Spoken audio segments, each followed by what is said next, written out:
Mega డిఎస్సికి ఆమోదం తెలపడంతో సహా ఎన్టీఆర్ వర్సిటీ పేరు మార్పు వంటి అంశాలకు ఆమోదం తెలుపుతూ ఏపీ మంత్రివర్గం నిర్ణయం తీసుకుంది. చంద్రబాబు సంతకం చేసిన గ్యారంటీలకు అమాత్యుల నిర్ణయాలు తెలిపారు. అయితే గత ప్రభుత్వం హయాంలో జరిగిన అవకతవకలపై శ్వేతపత్రాన్ని విడుదల చేసేందుకు ప్రభుత్వం నిర్ణయించింది.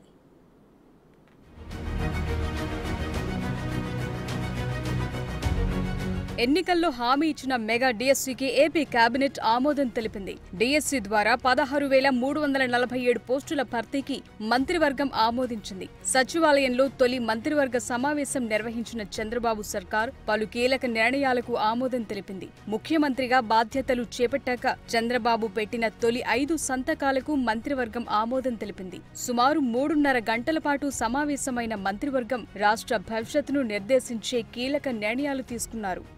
ప్రభుత్వం రాగానే మెగా డిఎస్సిని అనౌన్స్ చేస్తామని చెప్పారో దానికి అనుగుణంగా 16,347 ఉపాధ్యాయుల పోస్టుల నియామకానికి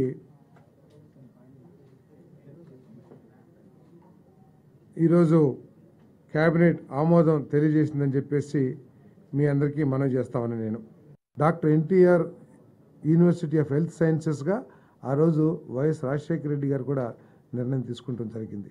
కానీ దురదృష్టం గత ప్రభుత్వం ఒక చట్టాన్ని తీసుకొచ్చి మరి ఆ పేరుని తీసేయటం జరిగింది. తీసేసి వైఎస్ఆర్ హెల్త్ యూనివర్సిటీగా పెట్టారు.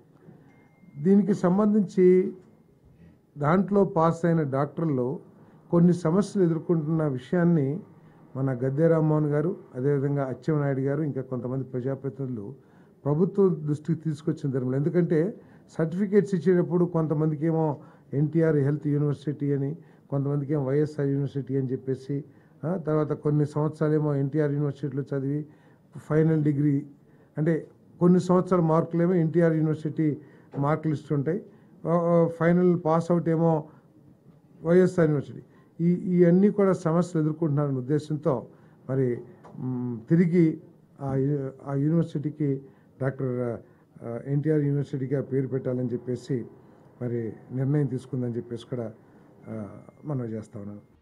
ఎన్టీఆర్ వర్సిటీ పేరు మార్పు, అన్న క్యాంటీన్ల పునరుద్ధరణ, నైపుణ్య గణన అంశాలకు మంత్రివర్గం ఆమోదించింది. కొత్తగా టెట్ నిర్వహణ, టెట్ లేకుండా డిఎస్సి నిర్వహణపై 2 రకాల ప్రతిపాదనలు ఇచ్చినట్లు తెలుస్తోంది. డిఎస్సి నిర్వహణ షెడ్యూల్ను అధికారులు కేబినెట్ ముందుంచారు. జూలై 1 నుంచి డిఎస్సి ప్రక్రియ మొదలు కానుంది. నాణ్యత కలిగిన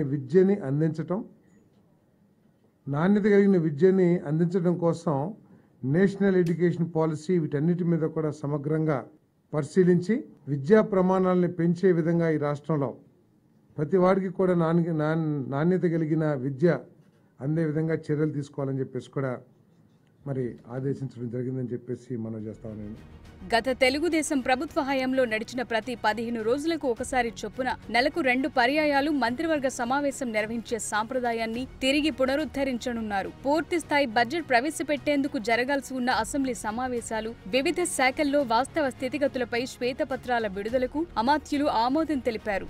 వీటితో పాటు ల్యాండ్ టైటిలింగ్ చట్టం రద్దు, ఏప్రిల్ నుంచి పెన్షన్ 4,000 పెంపు సహా పెండింగ్ బకాయిలు కలిపి జూలై 1న ఇంటి వద్దే 7,000 చొప్పున పెన్షన్ ఇవ్వాలని ప్రభుత్వం నిర్ణయించింది. దీని ద్వారా వచ్చే నెలలో 65 లక్షల మంది పెన్షన్ లబ్ధిదారులు ఒకేసారి 7,000 అందుకోనున్నారు. మీ అందరికీ తెలుసు, ఈ రాష్ట్రంలో ఈ ల్యాండ్ టైటిలింగ్ యాక్ట్ అనగానే భూ యజమానులందరూ కూడా ఉలికిపాటుకి గురయ్యారు. పిడుగుపడ్డట్టు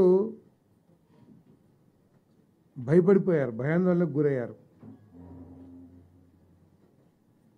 ఈ ల్యాండ్ టైటిలింగ్ యాక్ట్ ఒకసారి మనం చూసినట్లయితే గత ప్రభుత్వం ఎంత బాధ్యతారహితంగా పరిపాలన చేసేదో అర్థమవుతుందని చెప్పేసి నేను మీ అందరికీ కూడా మనవి చేస్తా ఉన్నాను. ఎందుకంటే ఈ ల్యాండ్ టైటిలింగ్ యాక్ట్ యొక్క ఉద్దేశం దేశంలో కానీ రాష్ట్రాల్లో కానీ ఈ భూములకు సంబంధించిన లిటిగేషన్స్ తగ్గించాలనే ఒక లక్ష్యంతో ఈ చట్టాన్ని తీసుకురావాలని ఆలోచన చేసింది కేంద్ర ప్రభుత్వం.